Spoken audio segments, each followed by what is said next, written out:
Saucy Mouth, and today I'm going to show you my version of a white chicken chili. Now, I first fell in love with this when I had it at a restaurant, and I kept going back like for weeks trying to figure out what was in this white chicken chili so I could make it for myself and share with others because it was amazing. So I think I have found the right ingredients, and I can't wait to show you today my white chicken chili recipe.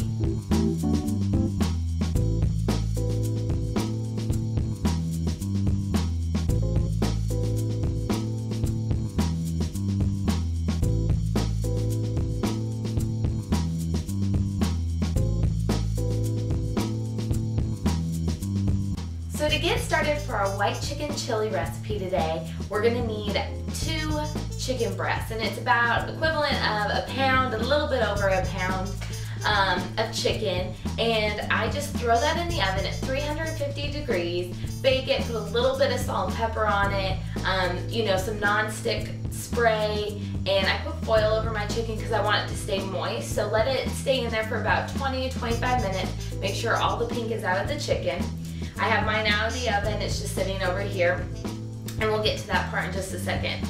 But what I'm going to start with is I have onions, garlic, and peppers that I'm going to get chopping because I'm going to put that in our pan and get those flavors combined real well before we add in the chicken.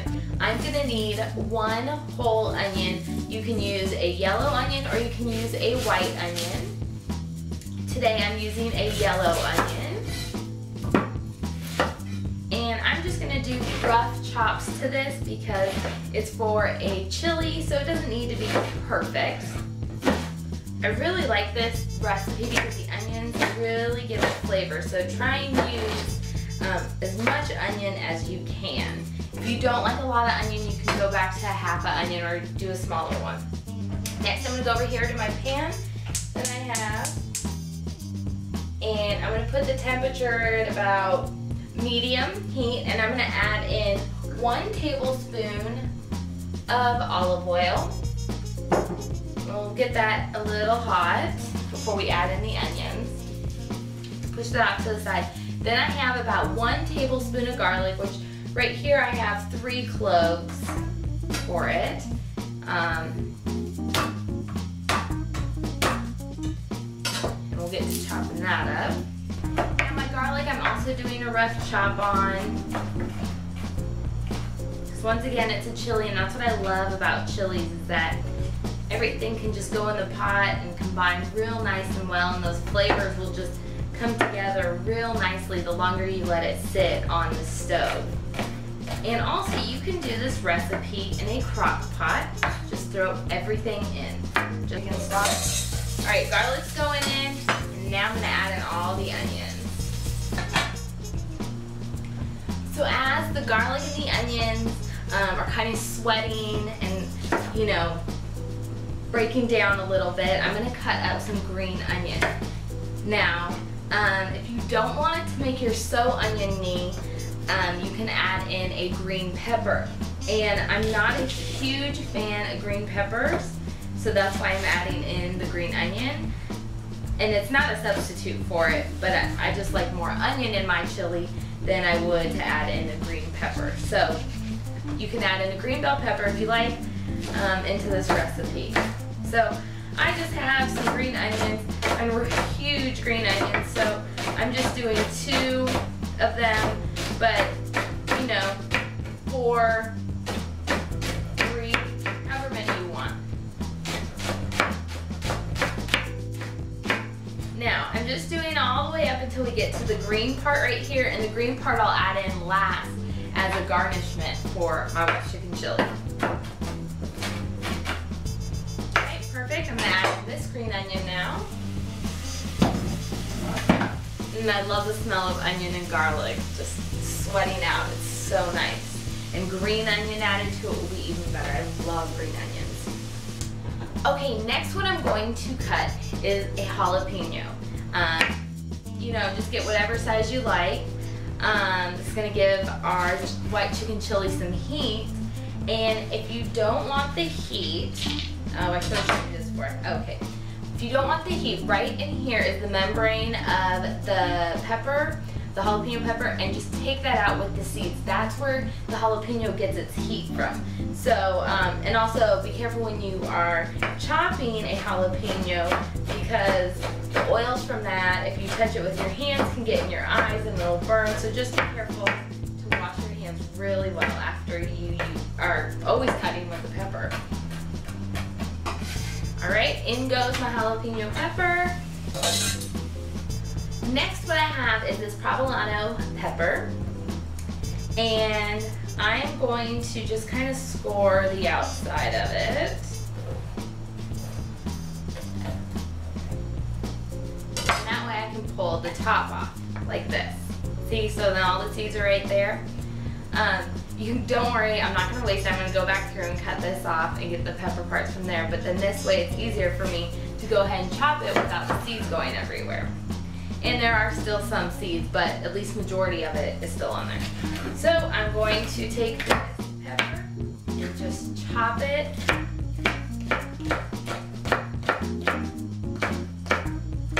And this will give it extra flavor. Coincidentally, I like this pepper more than I like the green pepper, bell pepper, but we all have our own taste. So I'm just chopping this up and we'll add it into the pot.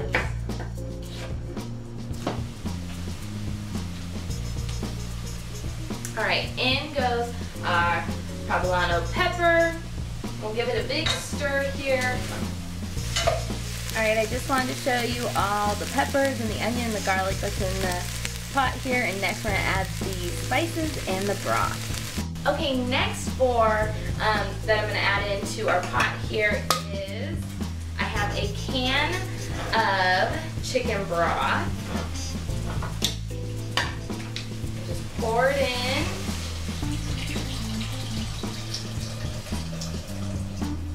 There we go. That starts to make it our chili and the soupiness. Then I'm going to add in our spices, and here I have some ground cumin, and I'm going to put in a tablespoon of that. There we go. Perfect. And the smell of cumin is so good. It's just a warm, nice, rich smell.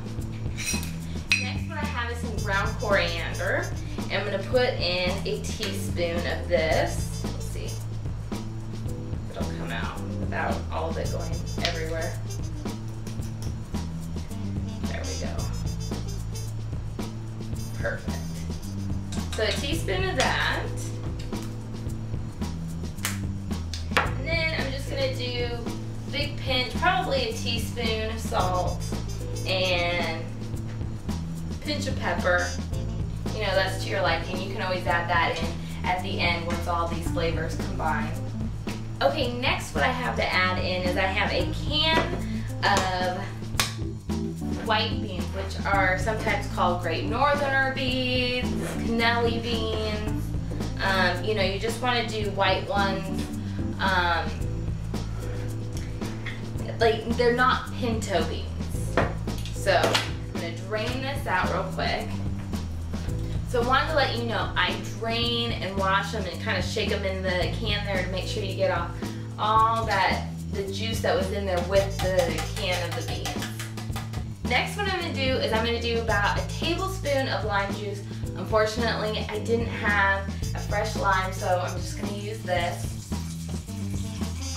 But a tablespoon of lime juice, and that's really nice. It gives it just an extra kick to this chili. So next what I'm going to bring is the start of the show, and that's the chicken. I have mine right here. And all I'm going to do is I have 2 forks, and I'm just going to scrape the chicken, just like that. And it just shreds it up. And then that way, we have shredded chicken in our chili. If you want diced chicken, go ahead and just chop it on up, but I like the shredded chicken in this chili. So I just wanted to show you again, this is how you shred the chicken, you know, just going back and forth with forks, one holding, one scraping, and that's how it gets all stringy like that. Okay, you can see here I have shredded up all the chicken, and I'm going to add it all into our pot here. Oops. Drop a couple pieces. So now that I've added the chicken, we're just gonna combine it all. All right, so I've let our white chicken chili here simmer for about, 20 minutes after I put the chicken in. And all I'm gonna do is take these green onions that I had left aside, the green part, just chop up a little bit of them, just for some garnishment on the top of our chili. It'll look really nice and pretty. Turn it off. Oh, it smells and looks beautiful.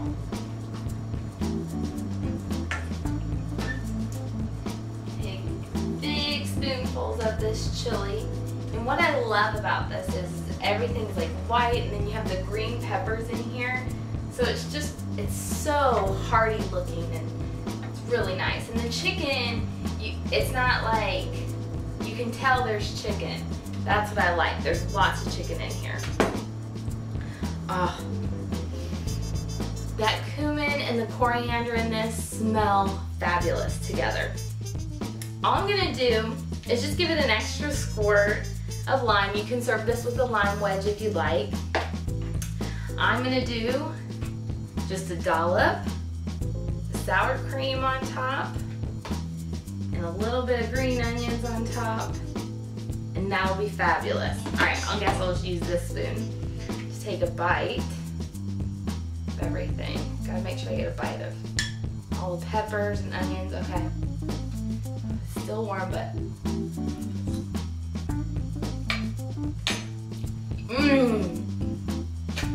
this is fabulous. I love this one. I'm very proud of it that I, dissected this recipe from a restaurant one. I'm sure I made it a lot healthier than what they have in theirs. So I want you to try this recipe out, you and your family. So you can check out www.sausymouth.com for this recipe and others. And always remember, keep it saucy and check out all my other videos. Thanks for watching.